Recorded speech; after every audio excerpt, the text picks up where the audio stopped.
because the submitted for a variety of items through Pride in the Tiger. They received things such as classroom books, fraction manipulatives, calming, classroom lighting, and our study island, the Young Writers Conference, 6th grade field trip to Minnesota History Center, Science Museum, and Omni Theater. So thanks to Pride in the Tiger from the middle school. Middle school was just really excited about all the different grant approvals that they got there this year. She also shared that their student council is doing a food drive. So from November 1st through the 24th, students can bring money or non-perishable food items to gain points for the level, and it's a donated items at the end of the month. It's a competition also for the different grade levels. High school, Brian had a lot of information in his report. I pulled out a couple things to share. The one thing that was exciting was some data around grades. Term 1 concluded on Friday, November 5th. And Brian shares analysis of that student academic performance levels, reveals that students are doing really well compared to last year. In fact, 9th grade students are achieving at the percentage of students passing their classes and exceeded pre-pandemic levels. So that was fun to see. They believe that 2 reasons for that success is the work they're doing around the BAR framework that Brian had shared with us a few months back at the board meeting. That's with 9th grade students in the year-long classes. Another intervention that he talks about during term 1, 9th graders had 30 minutes of guided study time for every 9th grade student during the hour-long lunch, and we felt that was really successful, helped kids stay on top of their work. Brian also shares that on Monday, November 1st, we thought this was a cool project. Some of the multi-language learners traveled to the Service Cooperative in Marshall and attended a day of Project Discovery. Project Discovery is a series of career-based, hands-on simulations that expose students to try out a variety of careers, participate in career assessments, and receive feedback. He shows pictures on his handout of kids at that event. Just looked like a lot of really fun things the kids got to experience. And just with all the CT work we're doing, it lines up really well to those conversations. Brian calls out a thank you to Kari Ellers, who traveled with students to attend the event that day. At Maytech, Amanda shared that on October 18th, they had 4 students complete Asvab testing. Students are excited to see what they find out for their strengths and interests, helps them with career planning. They have a couple of students who are interested in joining the armed forces and have met with local recruiters from Maytech, so that's exciting there. She also shares that at a recent SLT meeting, they worked on strategies and activities that they can do to support their SCIP. They discussed specifically reading strategies that were shared in October building PLC time and a tool that was provided through New Teacher Center for instructional coach training. So really working on building some capacity within classroom teachers on those specific reading and math strategies at that site. So good work taking place there. Activities, a lot of things to report there, certainly with the volleyball that Matt called out earlier, but a lot of spirit at high school around fall sports successes. They had send-offs for cross country and the volleyball recently. Entire student body met those teams in the hallway and cheered as they went off for their competition. So a fun thing they did there, and certainly said some very positive results with those teams at their state competitions. Also shares that the high school choir led by Laura Peterson hosted the Big South Choral Festival on Monday, November 8th. Those choirs performed pieces for a professional clinician who got feedback from them. So it was a good experience for our choir kids as well. In special ed this month, Jackie talks about the Developmental Adaptive Physical Education, or DAPE services. They're for students who are eligible in another category of special education services and also meet criteria for DAPE. Specially designed instruction in physical education for students who have a substantial delay or disorder in physical development. Marshall Public Schools currently has 47 students across the district receiving those services. They get services 1 to 2 times a week from the DAPE teacher. And she calls out specifically that the DAPE students at the middle school have been working with the Southwest Minnesota State SMSU DAPE class taught by Frankie Albitz. SMSU students are started coming in on Fridays to teach DAPE students, doing some fun things such as parachutes, object throwing, object control, throwing, and locomotor stations. So a lot of connections taking place there at SMSU and that group of students. They've also done some work specifically with Southview students, connecting them to work together. So some good things taking place there. Mary Kay shares in her report this month we're receiving funds from the American Indian Education Program again this year. We've begun to work on the American Indian Parent Advisory Committee to develop the plan for those funds. Actually, that was just submitted. The district's World's Best Workforce and Achievement Integration plans also align very closely with that application, so very similar goals. She also calls out in her report the Project Success Program started on Tuesday, October 5th. Students attending have increased and will continue to increase as long as we have staff available, which has been a bit of a struggle this year. So you saw on the consent agenda this evening, we talked about adding some classroom aids to classrooms to get some more students to be able to participate. We feel we could add as many as another 48 students in the classes we have with some additional help in those classrooms. So that will be a beneficial piece to add. Director in Teaching and Learning, Beth shares that on November 5th, we took a group of teachers, of CTE teachers from the district, to Sioux Falls. We went to the CTE Academy High School. We just got to see firsthand how CTE Academy works and how successful it can be, not only for the students, but also for the community. We brought two teachers, or two of the teachers that came along that day, Mike Braithwaite and John Shears, are going back later this month to shadow a teacher for a full day within the shop areas and just see how they teach automotive and construction trades classes at that facility. It was really a fun trip. We had a lot of really good ideas about what that instruction can look like and what the facility, how that facility functions within the whole district. So some good feedback for us on that trip. Beth also shares they're in the process of planning their first family engagement event for multilingual families that will take place on Saturday, December 11th at Parkside, planning some small group discussions with parents as well as some fun games and activities with students. Ian.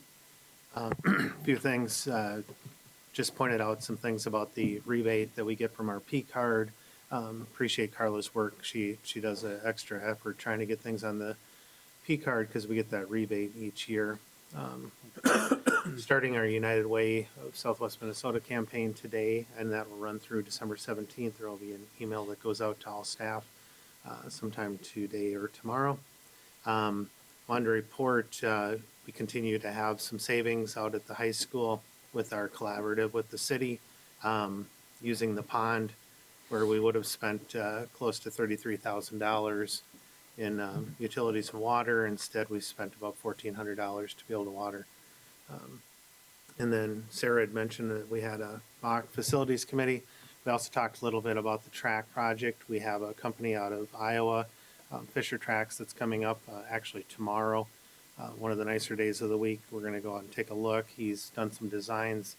Once we get some initial drawings, we'll get together the middle school in Southview, FIAD teachers, administration. We'll get Rick Purrington and some of the track and cross country coaches. We're also looking at hopefully adding possibly an irrigation system in the middle to keep that grass usable both for us and for community services. And then on the second page, a few things I wanted to point out.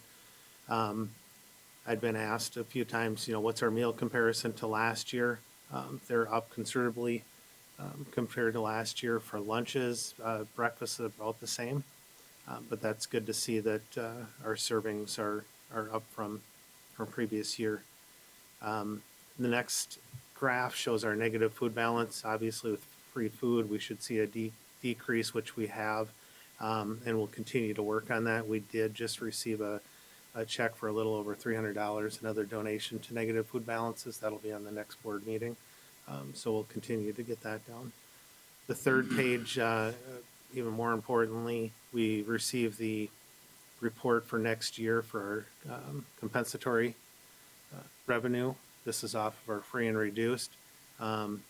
Jill went above and beyond. Tricia was a lot of help in trying to get as many free and reduced applications in. You can see the number did go up a little bit this year from last year, but compared to 2 years ago, we were at about $2 million. We're at about 1.5. So I pointed that out. Obviously, with Aaron and Sarah going to the delegate assembly, it should be a big discussion, hopefully, and then also to the board as we advocate to legislature. I can only believe statewide. I included some other districts, whether they're our size or within our area, and you can see it's a statewide problem. Some have developed a bigger hit than we have, and I give credit to honestly Jill and Tricia for that, for working on just trying to get as many of the applications in as we can. But it's very important because we can't have that be the new norm of just taking a $500,000 hit, depending on how long the free lunch is. It's great for our community, but it's definitely, and it's money the state is saving because the state's not paying any food revenue. So.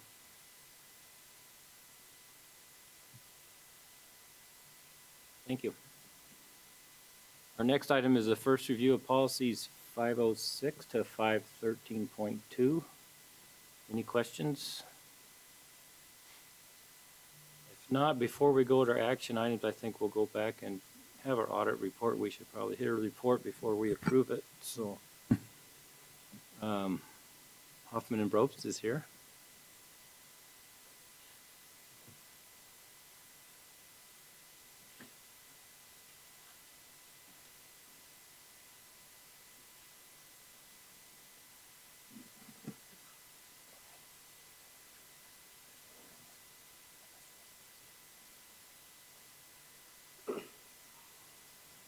Okay.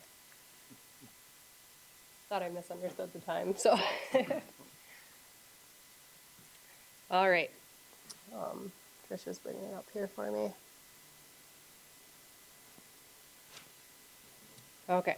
My name is Tamara Dietz. I'm a partner in training with Hoffman and Brobst here in Marshall, Minnesota, and I'm going to present the audit report for the district's fiscal year end June 30th of 2021.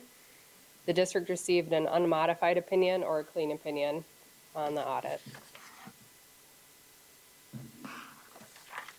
The district's highlights for fiscal year 21 include expenditures that exceeded revenue and other financing sources by about $17.3 million in the governmental funds.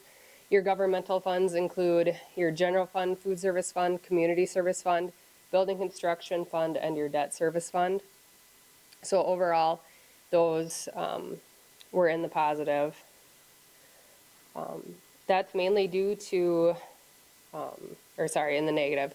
That's mainly due to your expenditures related to your district's capital projects, the new school being built. So not a surprise, we're going to see a decrease there. We had issued the bonds in the prior year and now we're actually spending down those funds.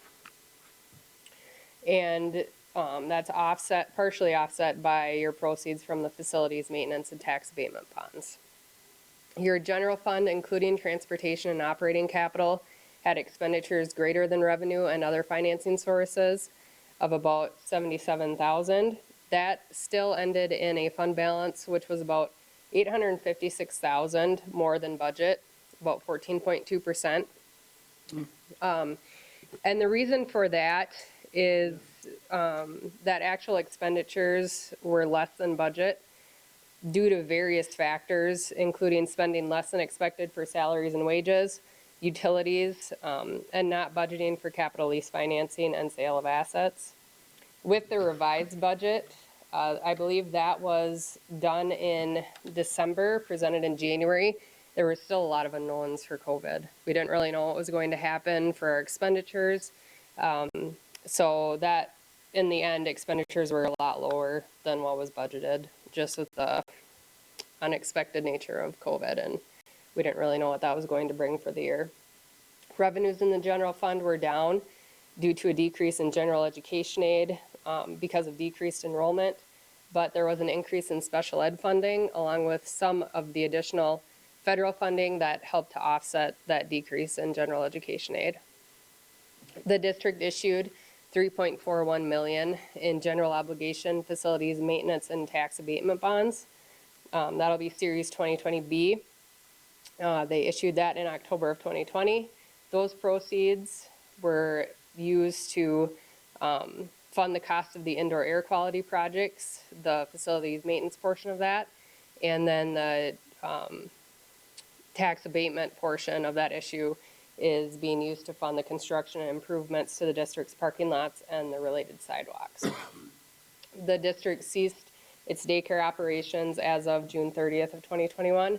That decision was made based on the continued operating losses that were being incurred by the district.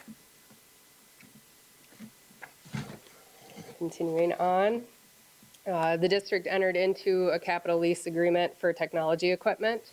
The cost of that equipment purchased through the lease was about $215,000. The district received a significant increase in federal funding during the year as a result of continued COVID-19. And we're seeing this across the board. There was just a lot of money that was coming out from the feds. The Department of Education provided new sources of revenue through Elementary and Secondary School Education Relief Fund, the Governor's Emergency Education Relief Fund, and the Coronavirus Relief Fund. In addition to those new sources, there was a significant increase in revenue through the federal food service program. All students remained eligible to receive free meals regardless of family income, and that was throughout the year, and that's moving on into fiscal year 22 as well. Looking at the district's future, there's a 2.45% increase in the formula for general education aid in fiscal year 22, and a 2% increase in fiscal year 23 that has been approved by the legislature. Along with those increases and that of the previous 2 years, that continues to have a positive effect on the school district as far as operations and maintaining a balanced budget would go. COVID-19, as we know, continues to be an ongoing factor in financials of all districts, not just Marshall. Additional revenue from the CARES Act is still coming in. And as we've seen last year, it pretty much offsets any additional expenditures for PPE that of transportation and personnel. So going forward, if we need to make changes, hopefully we're able to be compensated for that. On September 7th of 21, the district authorized the purchase of property to build a new career and technical education facility. In conjunction with this purchase, the district passed a resolution stating the intention of issuing a 15-year certificate of participation, not to exceed $2.1 million. The resolution was passed by the board on October 18th, and then $2.1 million in certificate of participation or 2021B were approved at 2%. Also on September 7th, the district passed a resolution to issue general obligation refunding bonds. This will be Series 2021A. Those refunding bonds were at $4.665 million with a 5% interest rate, and they'll be used to redeem and prepay the general obligation school building refunding bonds and from 2012.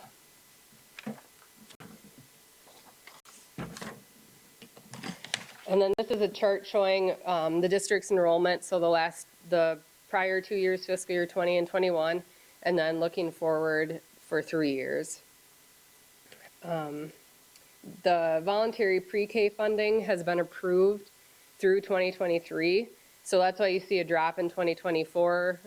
We aren't sure what's going to happen there, so those kids have been taken out of the counts. If they were included, we'd still see a slight increase there as well. So overall, you can see the projections are continuing to increase. That positively impacts the district's funding, since enrollment is what determines the majority of your funding. Maintaining enrollment stability and growing it continues to be one of the district's goals. And then the next few slides here, we'll be taking a look at the district's general fund, which excludes your transportation and operating capital. Your fund balance had a minimal decrease, just a function of normal operations. Your expenditures were greater than revenue and other financing sources. The increase in adjusted cash, or that blue line, so usually we kind of see these go in conjunction, but your adjusted cash did increase. And that's mainly due to a decrease in your expenditures and a decrease in accounts receivable from the prior year. There was a decrease in the general education receivable was the biggest piece of it. These two graphs, we have 2021 at the top, 2020 at the bottom. This is going to show your revenues by source. Fiscal year 21 and 20, you can see the gray piece of it is the largest piece, and that's your state revenue. This is going to be for every district. You can see it's pretty similar year over year. Your federal revenue in the brown color, that increased 4%, and that is due to your COVID money received. So that's about an increase of $1.1 million in federal funding. The sales and conversion of other assets, so that would be in that kind of purple or blue color. There was 2% in 2020 and 0 in 2021. That included the insurance proceeds for the roof of the high school in 2020. And then this just puts it year over year. So looking at it for 5 years, your revenue by source. As you can see, that blue line, the largest one there is your state revenues. The higher state funding amounts over the year have been primarily due to an increase in your basic education formula, along with your increase in student counts. It did go down from 2020 to 2021. Most of that is, in 2020, you guys did have a Safe Schools Aid and Safety Grant for the safety upgrades. That was about $720,000. So that dropped off to 2021. And then as you can see too, there was an uptick in the federal revenue, so that's the brown in 2021. You can see that ticks up. Then looking at expenditures for your general fund, these show the last 2 years again. The largest expenditure to any school should be wages and benefits. That's your job. So as we can see here, the salaries and wages is in the orange and the benefits is in the yellow. So those are our largest pieces there. And as you can see, year over year, they've remained pretty similar. And then this is showing the expenditures again by object, but over 5 years, so a 5-year trend here. We can see salaries and benefits, they increase up, which we would expect, increasing student counts and just increasing costs to have employees. The increase in 2020, site buildings and equipment, so it's kind of like the peach color, like the second one in from the end. In 2020, that spiked up, and that's going to be the safety grant projects at the middle school and West Side School, and then the repair to the high school.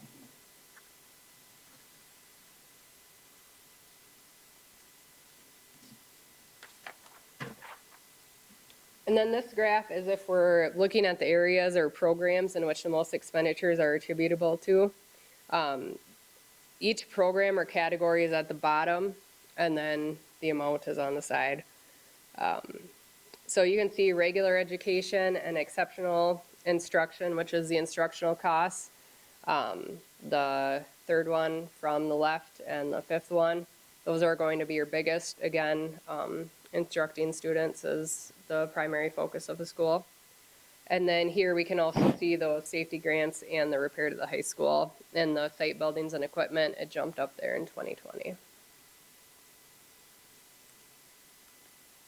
And then moving on from the general fund, your food service fund, revenue for fiscal year 21 totaled about 1.97 million and expenditures were 1.94 million.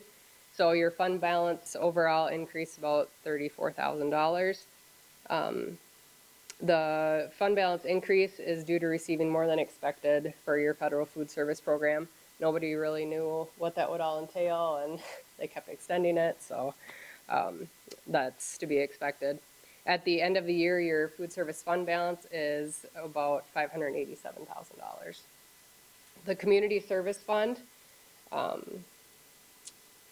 this had revenues exceeding expenditures by approximately $95,000. The main reason for that is that there was an increase in adult basic education aid or programs, and that was offset partially by the resumption of some of those programs that didn't happen due to COVID. The community service fund balance at the end of the year is approximately $817,000. And the building construction fund, the total expenditures exceeded revenue and other financing sources by $17.7 million. That decrease, again, is due to your construction projects that are ongoing, so the main one being Southview. And then partially offset by the proceeds from the facilities maintenance and tax abatement bonds. The fund balance in the construction fund at the end of the year is roughly $9.9 million.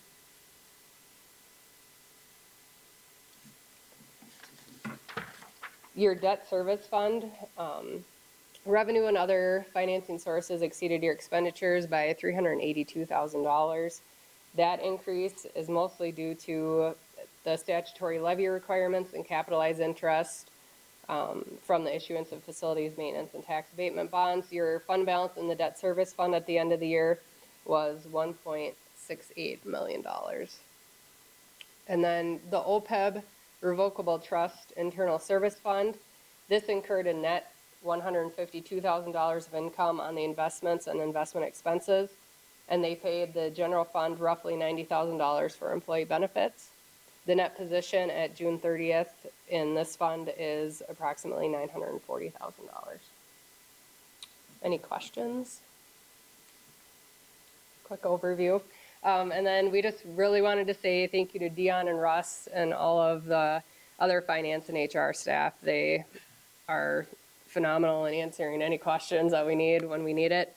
And then on the side, special thanks to Russ. I don't know if he was here, but for his years of service and all the help that he provides to us too. So We thank you guys too for all the Yeah. work you do for us and you have done over the years, so yeah, thanks for that. thank you. Thank you. Other laser clicker. Where am I at?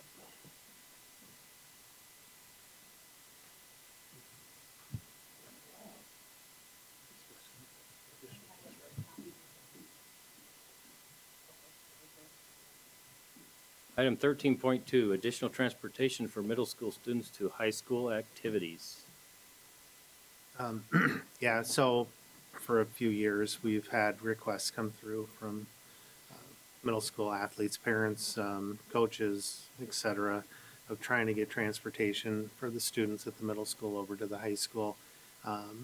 Not just for parents that can't make it or can't transport their kids, but just for larger participation and making sure the kids are not going out just because of transportation, because we promote it.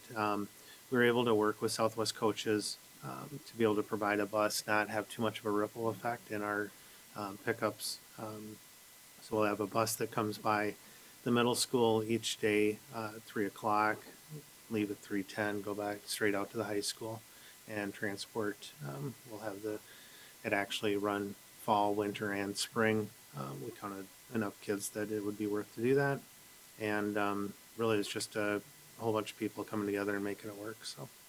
I think this is fantastic, having just finished 2 kids in middle school. Could have done it 15 years ago. Well, yeah, one of the biggest hassles was just, coordinating I agree. that transportation. And I just really hope that this is advertised out to parents, because I think a lot of parents are dissuaded from having their kids participate in those activities because of that fact.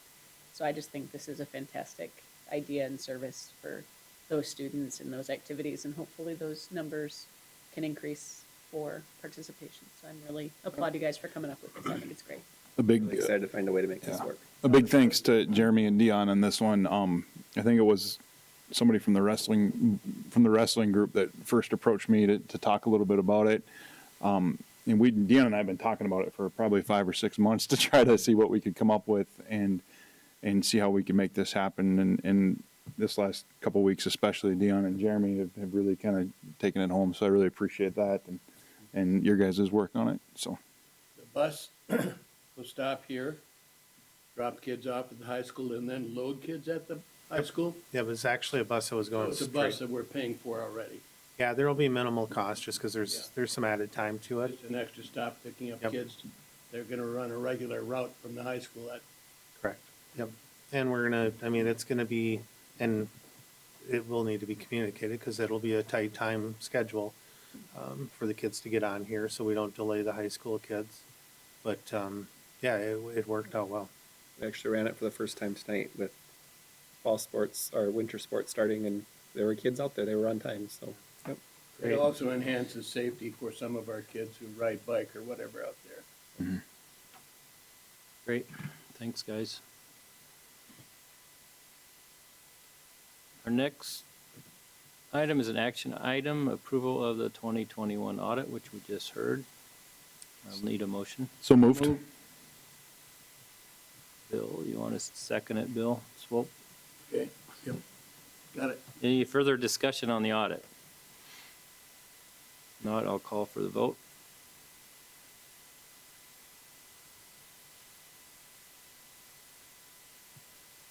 And that is approved.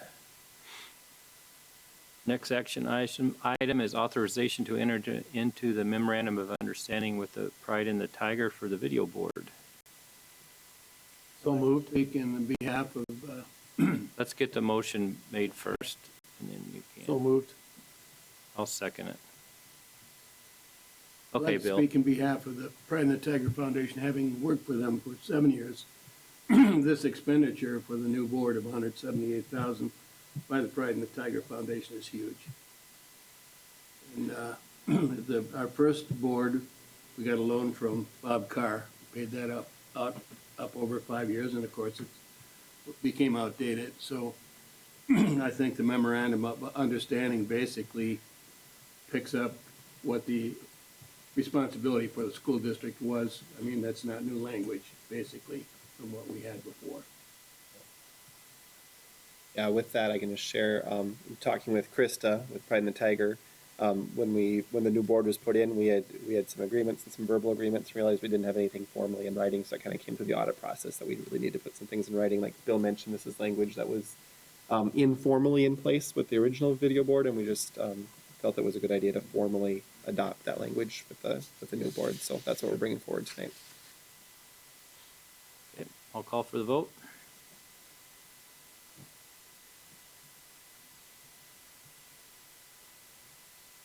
And that is approved. Anything else? Okay, I will adjourn the meeting. Thanks, everyone.